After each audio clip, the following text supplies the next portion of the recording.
Business करना है, लेकिन है ना उनको आइडिया नहीं मिलता कि आइडिया क्या होना चाहिए। तो पहली बात तो बिजनेस आइडिया को, स्टार्टअप आइडिया को रिकॉग्नाइज कैसे करना है, जनरेट कैसे करना है, और उसको जो इकोनॉमिक वायबिलिटी है उसकी, कि वो कितना प्रैक्टिकली वायबल है, तो इसको कैसे असेस किया जा सकता है मैम?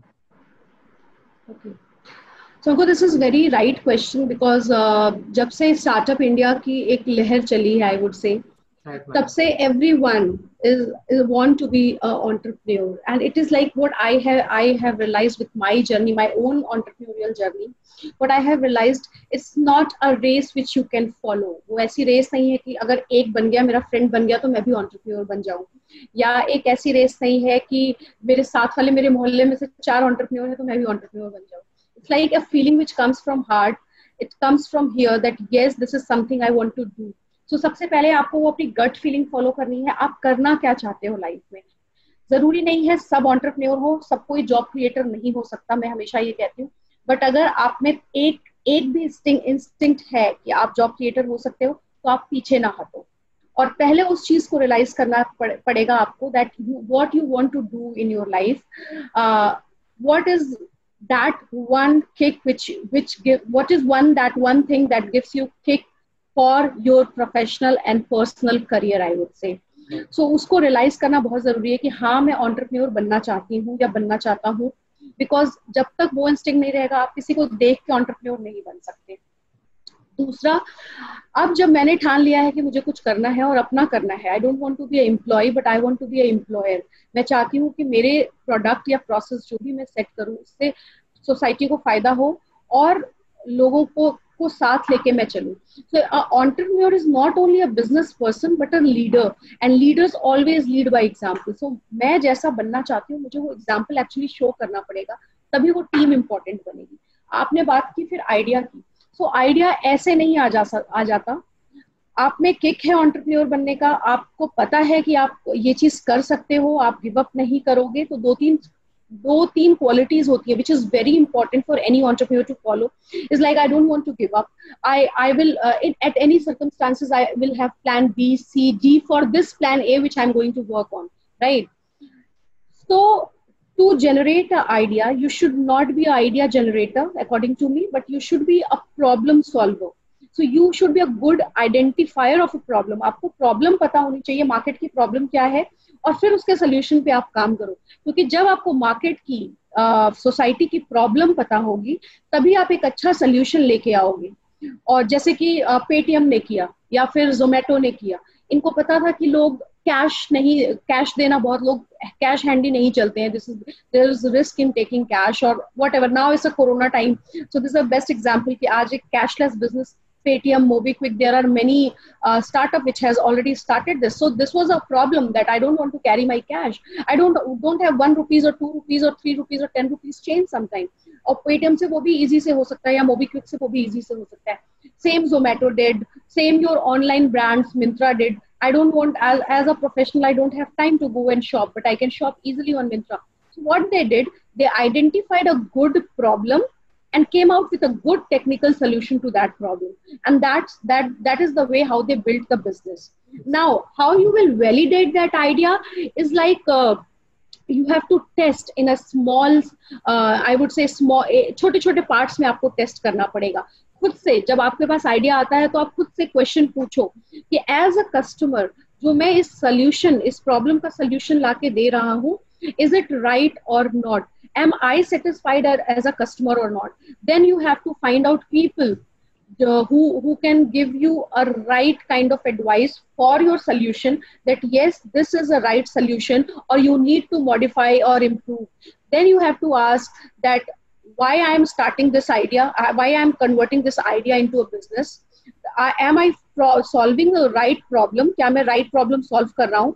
फिर आपको पूछना पड़ेगा खुद से क्वेश्चन, मेरा कस्टमर कौन है. जैसे एप्पल का कस्टमर डिसाइडेड है, सैमसंग का कस्टमर डिसाइडेड है, मैं ऐसे आप बहुत सारे ब्रांड लेके आओ, इनके अपने कस्टमर डिसाइडेड हैं. बहुत रिसेंट अगर आप बात करो क्रेड की, जो एक क्रेडिट कार्ड के लिए एक स्टार्टअप आया हुआ है Cred, and we are very clear that cred is not for everyone who is carrying a credit card, but for a particular specific bunch of customers. So आपको अपना टारगेट मार्केट बहुत clear करना पड़ेगा कि आप जनरल में play करना चाहते हो या नीश मार्केट में या नीश कस्टमर्स के साथ प्ले करना चाहते हो. आपको अपने रिसोर्स आइडेंटिफाई करने पड़ेंगे. स्टार्टअप को बिल्ड करने के लिए आपको क्या क्या रिसोर्स यूज होगा, वो आपके टेंजिबल इंटेंजिबल दोनों रिसोर्सेस को कवर करेगा. और लास्ट में आपको शॉर्ट टर्म गोल्स, मिशन, आपका short term goals, mission, objective आपको क्लियर करना पड़ेगा आपके लॉन्ग टर्म विजन जो है उसको करने के लिए. इस पूरे वैलिडेशन में आपको अपने कॉम्पिटिटर्स की लिस्ट बहुत जरूरी है. वो क्या कर रहे हैं, वो कैसे कर रहे हैं वो काम, और आप उनसे कैसे डिफरेंट कर सकते हो या कर रहे हो. आपसे मैं क्यों ये चीज खरीदूं या आपका प्रोडक्ट क्यों यूज करूं मैं, ये आपको सबसे बड़ा क्वेश्चन हमेशा जब अपने कस्टमर को आइडेंटिफाई, कॉम्पिटिटर को आइडेंटिफाई कर रहे हो, तो आप एज अ कस्टमर ये पूछो कि मैं ही क्यों खरीदूं या मेरी फैमिली क्या ये खरीद पाएगी. सो वैलिडेशन के लिए बहुत सारे स्टेप्स होते हैं. आपको आपका कॉम्पिटिटर स्टडी करना पड़ेगा, आपको कैपिटल इवेलुएट करना पड़ेगा, आपको मार्केट एक्सेस करना चाहिए, फोकस ग्रुप के साथ, social media, crowd funding page, ये सब सारे कुछ ट्रिक्स होते हैं जिसपे आप जाके अपना वैलिडेशन कर सकते हो. कितना वाइबल है आपका आइडिया, वो आपको एक बीटा टेस्ट स्टेज में ही पता चलेगा जब आप और मैं हमेशा इसके लिए रिकमेंड करती हूँ कि आप एक टेस्टिंग स्टेज पे जाओ और टेस्ट करके देखो कि आपका वाइबल आइडिया है कि नहीं है. बहुत सारे ऐसे एग्जांपल्स हैं अंकुर जहाँ पे बड़े से बड़े ब्रांड ने कोई नया प्रोडक्ट निकाला और वो फेल हो गया.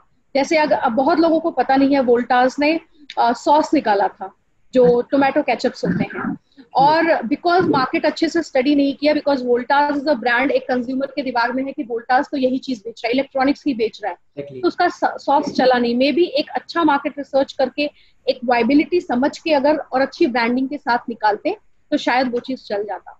तो आपको पहले प्रॉब्लम आइडेंटिफायर बनना है, प्रॉब्लम का एक टेक्निकल अच्छा सोल्यूशन निकालना है, सोल्यूशन जो वाइबल हो, कस्टमर यूज कर सके उसको, कस्टमर सेटिस्फाई हो सके उसको, because that is very important. Target market define करना है, फोकस इवेलुएट करना है आपको कि कहाँ पे आप कैसे मार्केट टेस्ट करोगे, कौन लोग हैं जो आपको पहले ही प्रोडक्ट बन रहा है उस स्टेज में ही आपको गाइड करके आपको बता सके. मेंटर एडवाइजर रखना, एक अच्छा मेंटर एडवाइजर रखना is very much advisable from my end, because they always tell you कि this is working, this is not working, with their experience. और बीटा टेस्टिंग तो बहुत जरूरी है I would say, because that will give you a clear concept ये product market में कितना viable है, आपको क्या चेंजेस करने हैं, क्या नहीं करने.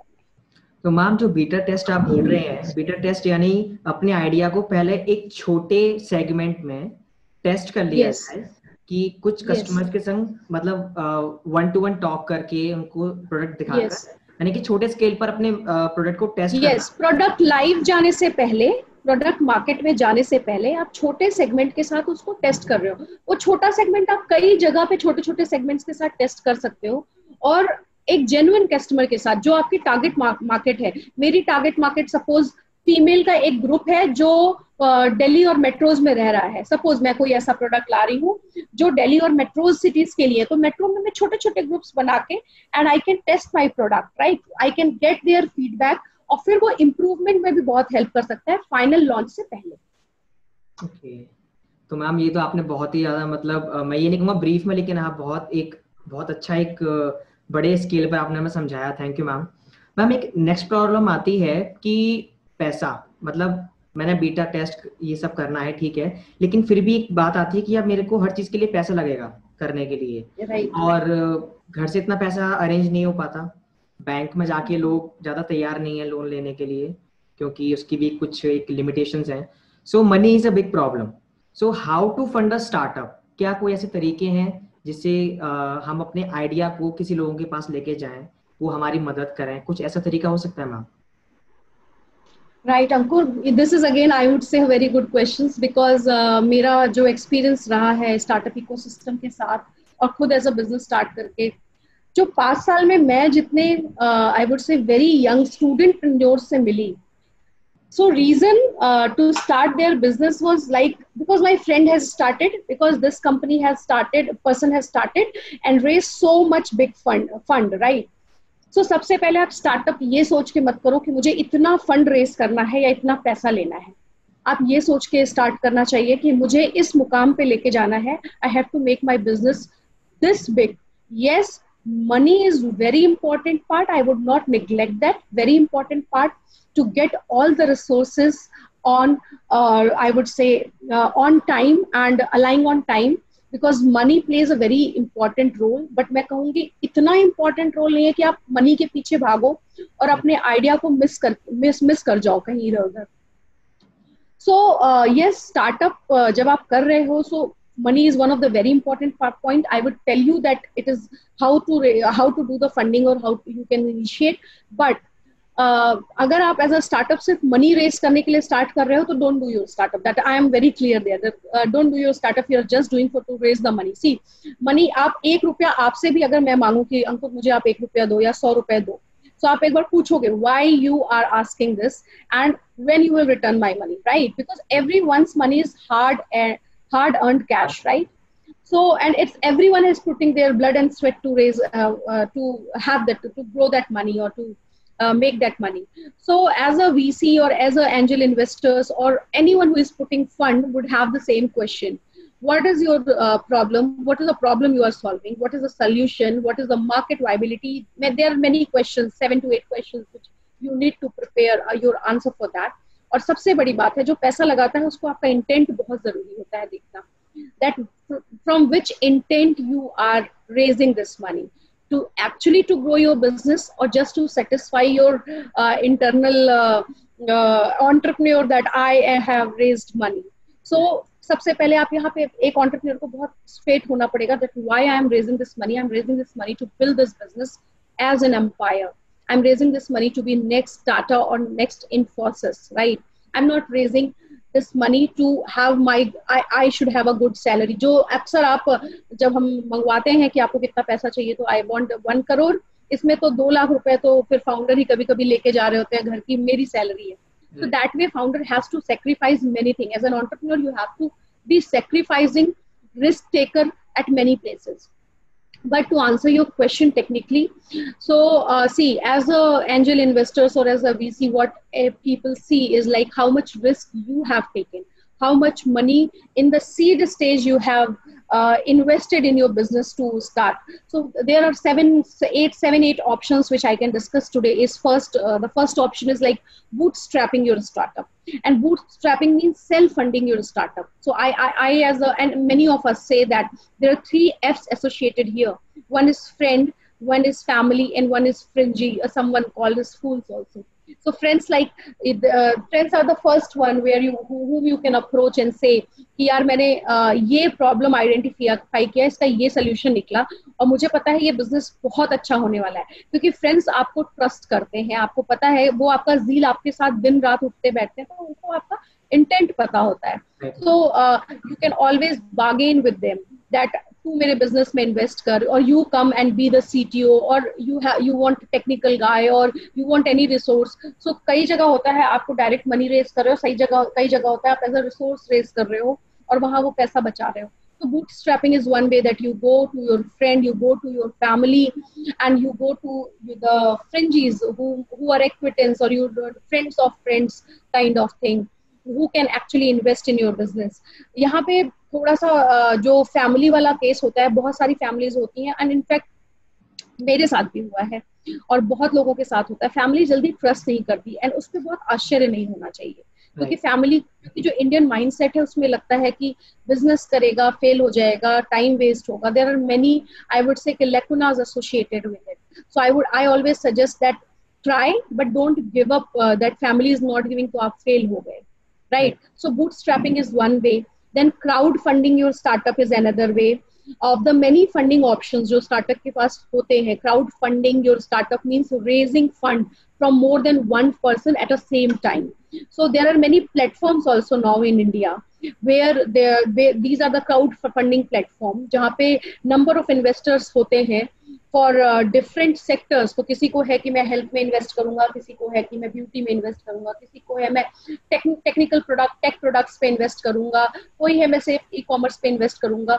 So you can approach this crowd funding platform, and believe me, they guide you better that how to create your how to validate your ideas, how to make your ideas good.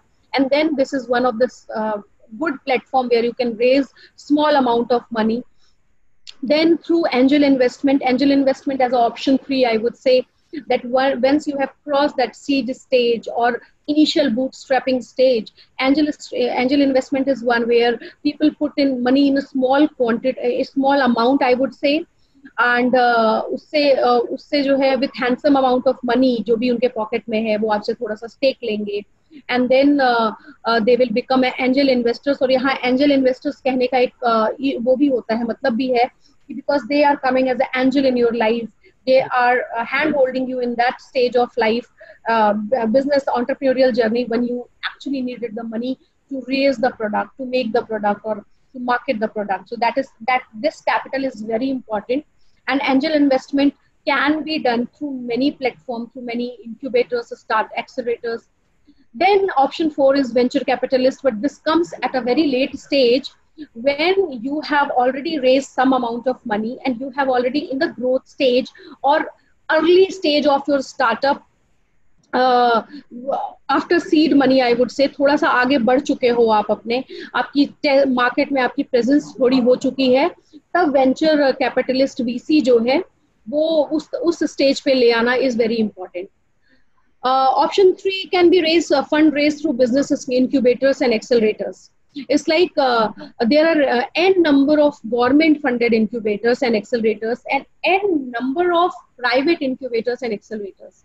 So here you can actually raise the fund. You can be one of the incubatees in this startup. So to name few is like Atal Incubation Mission has in AIC, AIM has started AIC, and now ACICs are being started. MSMEs have TBI, Department of Science and Technologies have TBI, Technical Business Incubator. So it is very good to be part. IITs have their incubators. You can be good part of as an incubator in these incubators and accelerators. They will provide you n number of resources, which is good for your business to start to grow, and they can also provide you the seed money. Okay. Then through bank loans also, one option is through bank loan also, because Stand Up India and Startup India scheme, which is through government, have many startup loans. I would say like your Startup India loan, Shishu loan, and Stand Up India loans for women. So they give you like term loans, working capital loan, asset backed loan. And I think MSME has also started. If you have GST number and you're filing the GST, on the basis of how much filing you have done in your GST, you can get a loan over that also. Okay. And then according to me, the last option is again through Startup India initiatives. They have a platform. So this Startup India is actually controlled by DIPP. And now it's called, I think, DPI, something like that. But DIPP is part of your Commerce Ministry. And Startup India has actually, through its platform, has raised more than $92 million. That means 605.7 crores funds which they have raised. So it is one of the good platform. You become you get the Startup India certificate. You certify yourself as a Startup India's certificate, which calls that you are certified Startup of India. And then they also provide different funds through their tie-ups of the incubators or accelerators or through their own platform. So so this can be one good options. And according to me, if the numbers, I don't know exact right now, but the last which I read was like 75 startups have received fund from 17 AIFs so far. And AIFs are the part where of the DIPP only, Startup India only, where they actually raises the money. So these are the 7 options which actually I can talk about. Thank you, ma'am. Ma'am, जब fund की हमने analysis कर लिया कि जैसे जब हम investor के पास जाते हैं ना, तो हम लोग ना एक अपना एक रफ फिगर लेके जाते हैं कि हमें इतना तो पैसा चाहिए होगा. So what money we look for. तो बेसिकली जो एक वे होना चाहिए, practical way, so how to pitch, and जो इन्वेस्टर्स जो बेसिकली देखते हैं कि ये चीज होनी चाहिए स्टार्टअप में, तभी हम पैसा डालेंगे. तो कोई ऐसी चीजें हैं जो स्पेसिफिकली इन्वेस्टर देखता हो किसी भी स्टार्टअप आइडिया में इन्वेस्ट करने से पहले? सी जब जैसे मैंने इसके पहले भी बताया अंकुर, जब मैं पैसे लगाऊंगी या आप ही कहीं पैसे लगाओगे, राइट, आप उसका हमेशा वैल्यू देखते हो और आप उसका आरओआई देखते हो, रिटर्न ऑफ इन्वेस्टमेंट मुझे क्या मिल रहा है, right. मैं सही जगह इन्वेस्ट कर रहा हूँ कि नहीं कर रहा हूँ, और मेरा पैसा डूबेगा तो नहीं, बिकॉज उसने भी बहुत मेहनत करके वो पैसा कमाया है और वो उसी जील के साथ लगाएगा. Because if I am putting my money, I want to have all the details of your business, how long I will be part of. Angel investors जो होते हैं वो एग्जिट लेना शुरू कर देते हैं जब वीसी इन्वेस्टमेंट आता है आपके में. Okay. तो वो वही देखेगा, एक एंजल इन्वेस्टर यही देखता है कि मुझे कितने टाइम में एग्जिट मिलेगा, किस वैल्यूएशन पे एग्जिट मिल रहा है, कितना फंड मैं ले जा सकता हूँ, अगर मैं एक्स अमाउंट डाल रहा हूँ तो एटलीस्ट एक्स पे मुझे क्या मिल रहा है, right. और आपकी वायबिलिटी देखेगा. Investor is always ready to wait also. मैं आपको बताऊं, बहुत एक मिथ है कि इन्वेस्टर चाहेगा कि जल्दी पैसा निकाल ले, ये वो, ऐसा नहीं है. Investor, if the product is good, investor knows that आज मैं इन्वेस्ट कर रहा हूँ, ये प्रोडक्ट अच्छा है, लेकिन मार्केट में ग्रैब करने में या मार्केट में फैलने में थोड़ा टाइम लग सकता है. So that way he will give you time. But the thing is that 2-3 things is very important before preparing your pitch deck. One, you as a founder, what is you, who are you, what is your zeal, your passion, how much risk you have taken. This is something which they see, that as a founder, what is your capability, what are the qualities, are you a risk taker, have you taken a risk, what is your business acumen, aap kitne strong ho business wise, aapka emotional quotient kya hai, how good leader you are, that is very important. And we have a very good example of it is Oyo Room, right? Ritesh is very good example of Right. that. He didn't believe only in the investor money, he buyed back his stakes also. That means how much he's connected to his startup, that he don't want to lose any of the stake or give away any decisions. Like, so आप कितने strong हो, आपकी team कितनी strong है, आपका problem जो solutions है वो कितना स्ट्रॉन्ग है, और कितना पैसा वापस आएगा इसमें. That is very important. So जब आप पिच डेक बना रहे हो, आपको 7 से 9 चीजें ऐसी होंगी जो आपको बहुत इंपॉर्टेंट मुझे लगता है रखना चाहिए अपने पिच डेक में. पहला है प्रॉब्लम क्या है. So you should, one slide should explain what is problem. Second, one slide should explain what is your solution, what is your product, what your product talks about. Then what is the market of your product? Is your product only at national level, you are programming it only for national level, or you have a intent to go the global also. So आपको दोनों market रखना पड़ेगा आपके slide में, आपके presentation में, that मेरा market ये है, इंडियन मार्केट ये है, डोमेस्टिक मार्केट ये है, ग्लोबल मार्केट ये है, और इतना बड़ा मार्केट है जिसमें इतने प्लेयर्स हैं, राइट. और इसमें मैं एक पार्ट बनूंगा तो मैं कैसे डिफरेंट रहूंगा. आपका प्रोडक्ट क्या है, जो आपने सोल्यूशन दिया है उसमें आपने क्या प्रोडक्ट बनाया है. देन ट्रांजैक्शंस, जो आप पैसे ले रहे हो उसमें कितने, ट्रांजैक्शंस जो आप बिजनेस स्टार्ट कर रहे हो उसमें कितना कस्टमर, कितने, जैसे कि मैंने कोई ऐप बनाई है तो उसमें कितने डाउनलोड्स हैं, या कितने लोगों ने लाइक किया, या कितने लोगों ने व्यू किया, या कितने लोग अभी उसको यूज कर रहे हैं, राइट. मैंने कोई प्रोडक्ट, टेक्निकल प्रोडक्ट बनाया तो वो कितने लोगों तक पहुंचा, कितने लोगों ने इस्तेमाल किया, कितने, मतलब कस्टमर ट्रैक्शन क्या है वहां पे. Then team, who all are in your team, how strong is your team, because team plays the most important role. और मैक्सिमम देखा गया है फाउंडर, को फाउंडर या टीम की वजह से ही बिजनेस डूबता है. मैं आपको बताऊं, बहुत कम बिजनेस ऐसे होते हैं अंकुर जो पैसे की वजह से डूबते हैं. इंटेंट और आपसी मतभेद की वजह से ज्यादा बिजनेस डूबते हैं.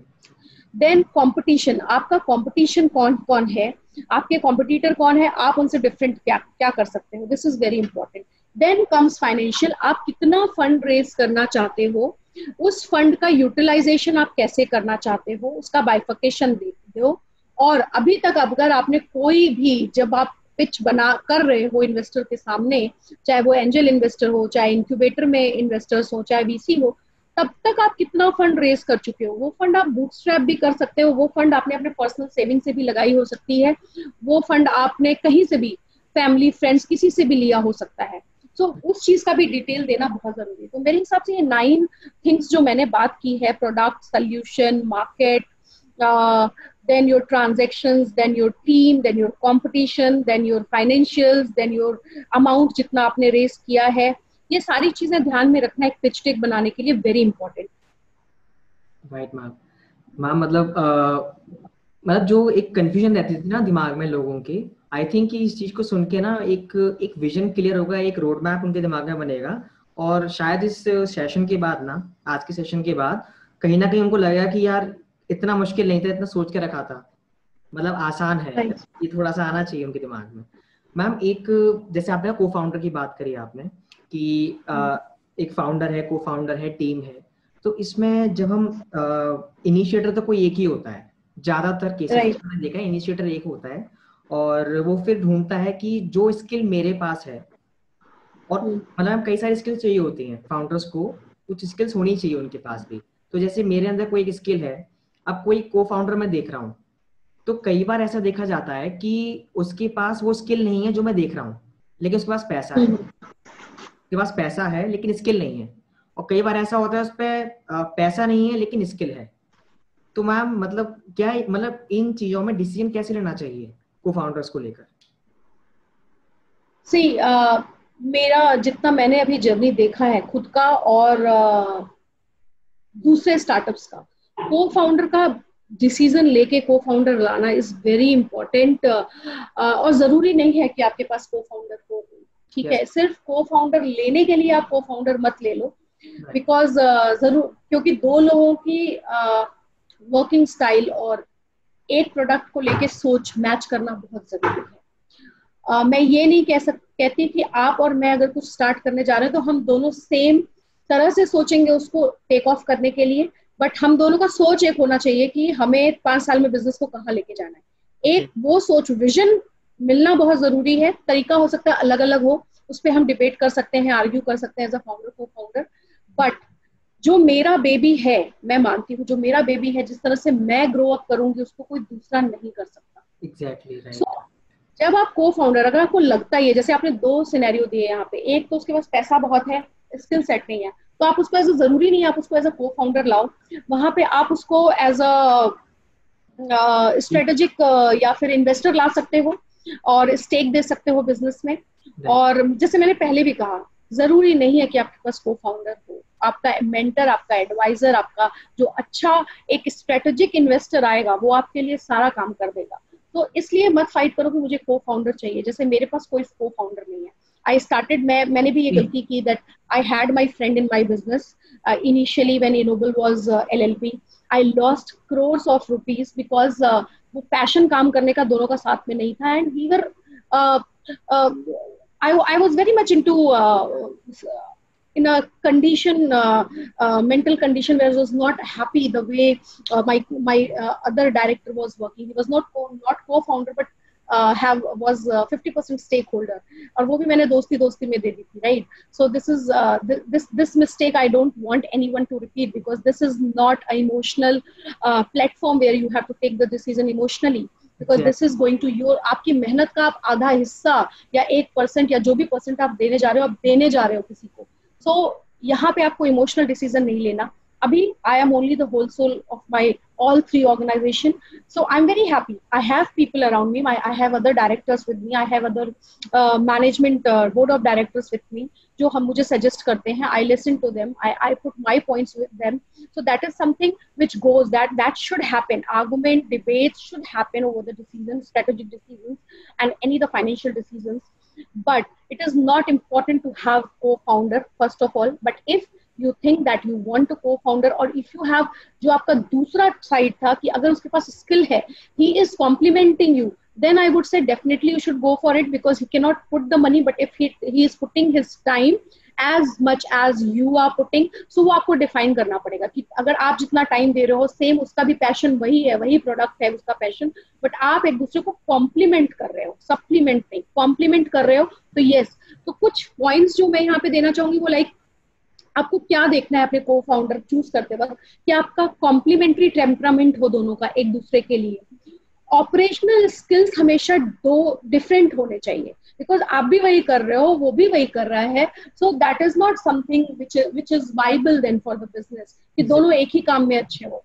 आप किसी एक चीज में अच्छे हो तो वो किसी एक चीज में, क्योंकि बिजनेस किसी एक चीज से डेवलप नहीं होता, सिर्फ एक आइडिया से बिजनेस नहीं डेवलप हो सकता, उसमें ह्यूमन रिसोर्स लगता है, उसमें फाइनेंशियल रिसोर्स लगता है, उसमें R&D लगता है, उसमें there are many strategic and operational decisions, financial decisions involve.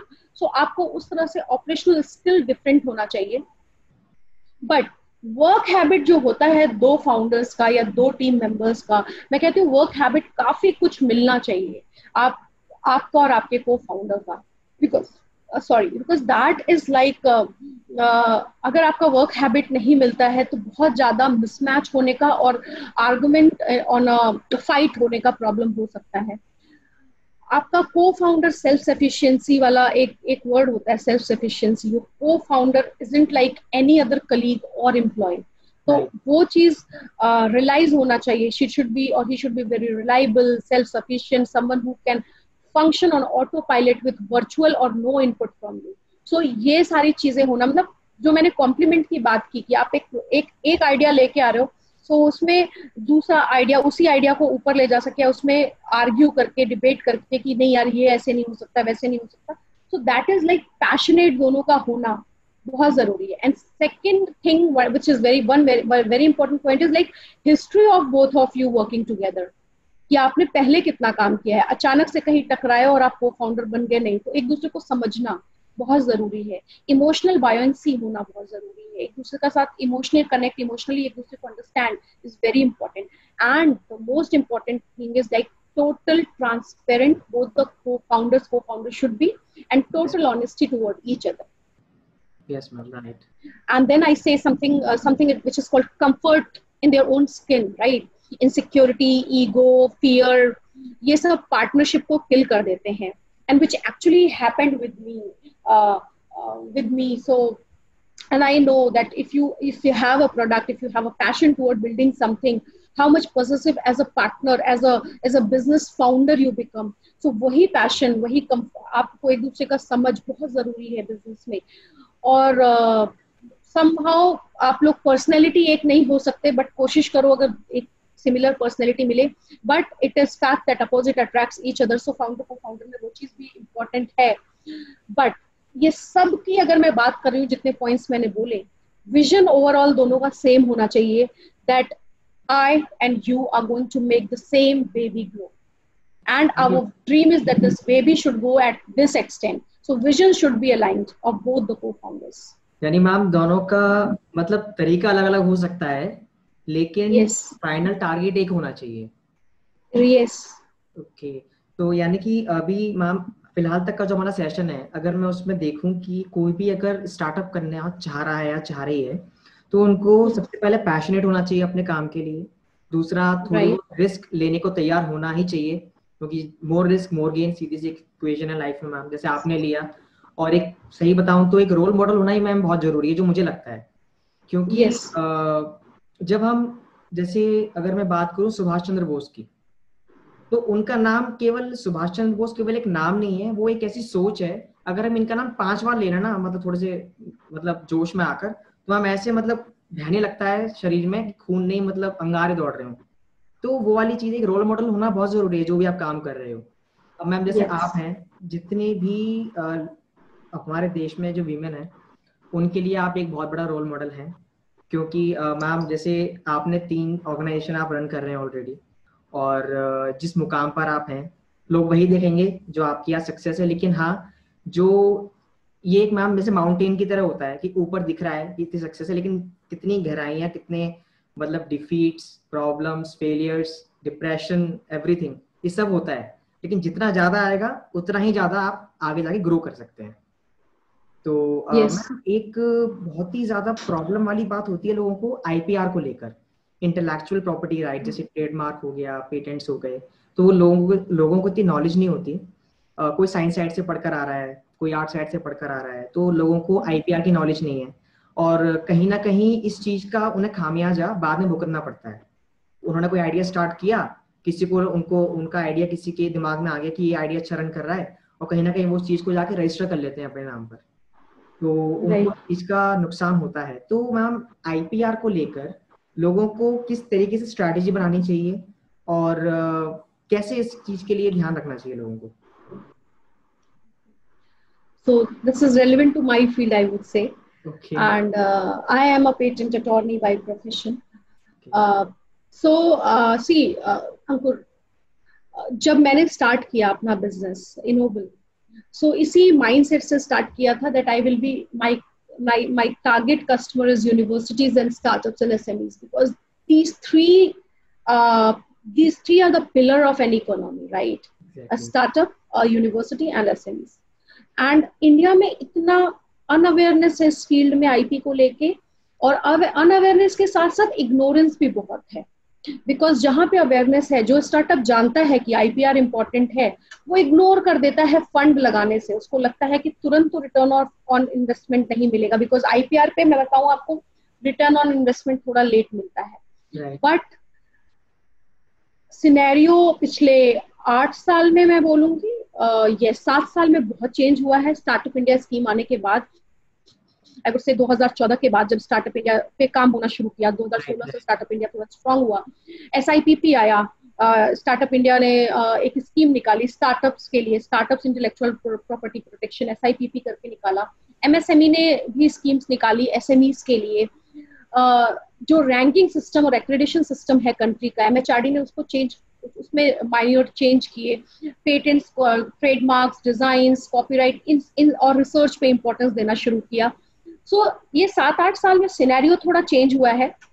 उसके पहले बिजनेस जब हम देखते थे तो SMEs इग्नोर कर देते थे, अनअवेयर होते थे, उनको पता नहीं होता था कि ट्रेडमार्क का इंपॉर्टेंस क्या है, आपका जो बिजनेस का नाम है उसका इंपॉर्टेंस क्या है, या आपने जो प्रोडक्ट बनाया है उसका शेप, उसका टेक्नोलॉजी, और आप अगर वेबसाइट भी रन कर रहे हो उस वेबसाइट का कंटेंट भी जो है आपका IP है, इंटेलेक्चुअल प्रॉपर्टी है।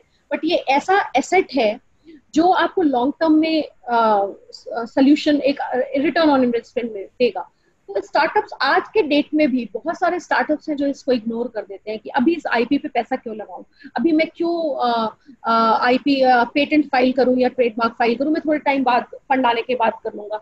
लेकिन मैंने देखा है पिछले 4-5 साल में इन्वेस्टर बहुत प्रो हो गया है स्टार्टअप्स के लिए कि आपका ट्रेडमार्क फाइल्ड है कि नहीं, आप जो प्रोडक्ट लेके आ रहे हो उसमें आपने क्या आपने ऐसा फेंसेस लगाया है या ऐसा आपने स्ट्रेटेजी लगाया है कि कोई और उसको कॉपी नहीं कर पाए। जैसे आप ही के इस कम्युनिटी का नाम है जीनियस कम्युनिटी, राइट?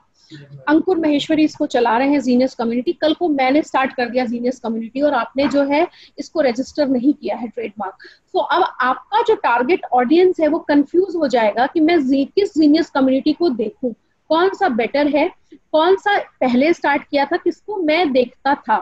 ठीक है, सपोज आपने ऐसे ही कोई प्रोडक्ट डेवलप किया जिसका XYZ कुछ भी नाम है और वो प्रोडक्ट मार्केट में आपने डाल दिया बिना उसका ट्रेडमार्क या ब्रांड रजिस्ट्रेशन करवाए या बिना उसका प्रोडक्ट का पेटेंट फाइल किए। अब वो जब मार्केट में है तो मैंने देखा उसको और मैंने उसी सेम XYZ नाम से ही वही सेम प्रोडक्ट सेम स्पेसिफिकेशन के साथ निकाल दिया।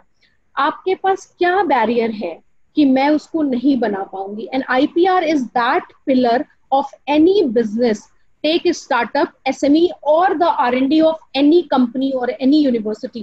जो वो पिलर ऐसा पिलर है जिसके बिना कंपनी मैं बोलती हूँ एग्जिस्ट नहीं कर सकती लॉन्ग रन में। अगर क्योंकि आपके जैसे 50 कॉम्पिटिटर आ जाएंगे आपसे 2 रुपए भी कम देंगे तो कस्टमर यही सोचेगा कि सेम प्रोडक्ट है मैं इससे ले लूं, बिकॉज कस्टमर कंफ्यूज है कि मैं किस जीनियस कम्युनिटी में जाऊं, इसमें जाऊं या जो सेकंड स्टार्ट हुई है, जो थर्ड स्टार्ट हुई है, चलो मैं कोई भी देख लेता हूँ जो मुझे इजी पड़ता है, जो मुझे सस्ता पड़ता है, राइट? एप्पल इतना बड़ा ब्रांड है बट कोई एप्पल का लोगो अपने प्रोडक्ट पे नहीं लगा सकता। कोई भी एप्पल फोन की जो टेक्नोलॉजी है कोई भी उसको अपने फोन पे नहीं, आप कितने फोन यूज कर लो, जो एप्पल की स्मूथनेस है, जो एप्पल का मैं बोलूंगी इंटरफेस है, वो कोई नहीं यूज कर सकता। आपका सैमसंग का प्रोडक्ट, इलेक्ट्रॉनिक प्रोडक्ट्स है, आपके नाइकी है, एडिडास है, आप बिलीव नहीं करोगे हर प्रोडक्ट, इनफैक्ट जो गारमेंट्स आप पहनते हो, आपके सभी चाची हैं या बड़े बड़े जो भी डिजाइनर है, they have design registration for this garments also.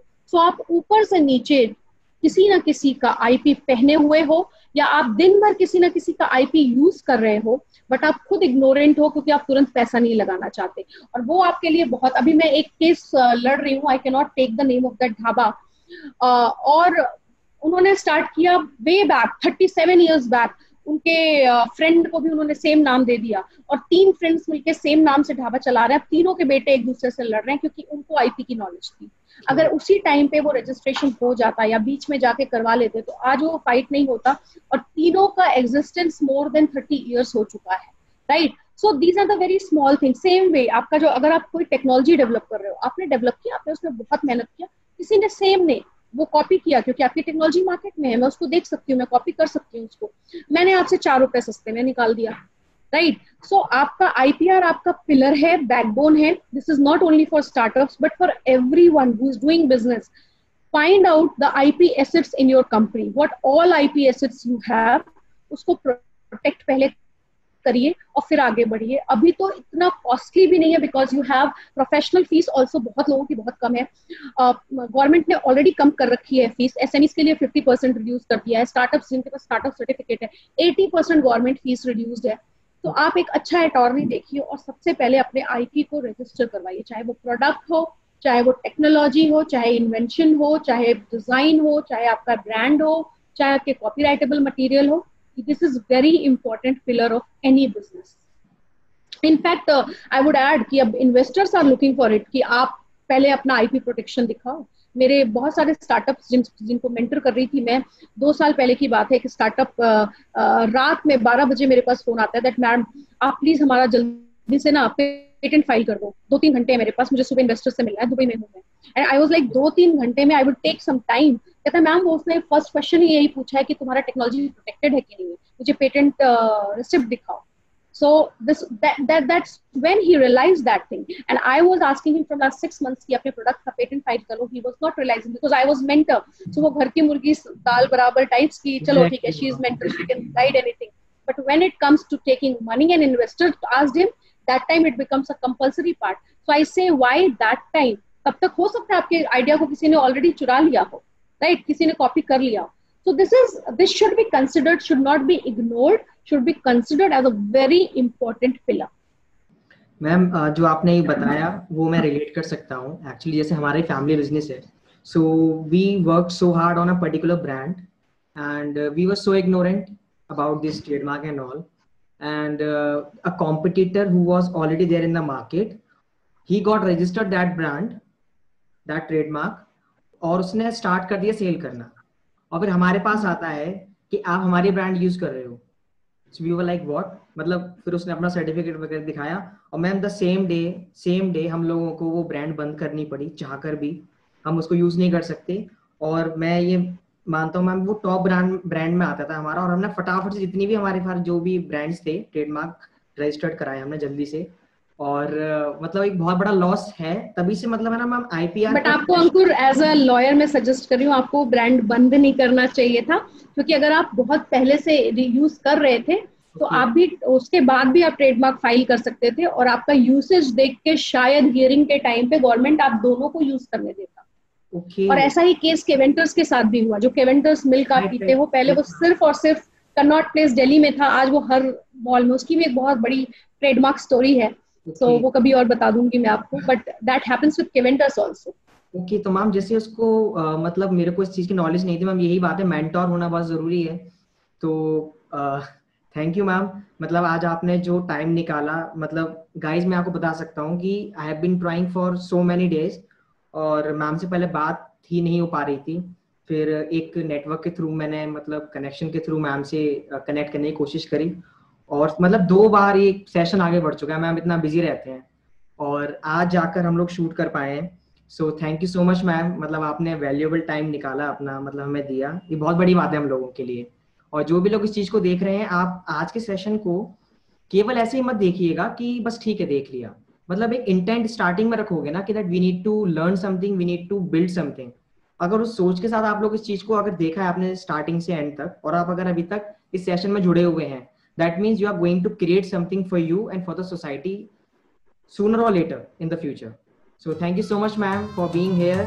और जो भी thank you so much Ankur. Thank you so much अंकुर.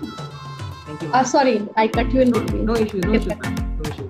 तो thank you so much and I am sorry अगर मेरी वजह से सेशन 1-2 बार इधर उधर हुआ है, जस्ट बिकॉज कुछ चीजें ऐसे आ जाती हैं which I cannot let go, so I had to borrow some time, so I am very sorry. I don't do this, but I really love this session actually. So I love interacting with young entrepreneurs, and I always want that whatever I have experience, if I can give more people and to grow 1% भी मैं change कर पाई, that is what my intent is always. Thank you so much. Thank you ma'am.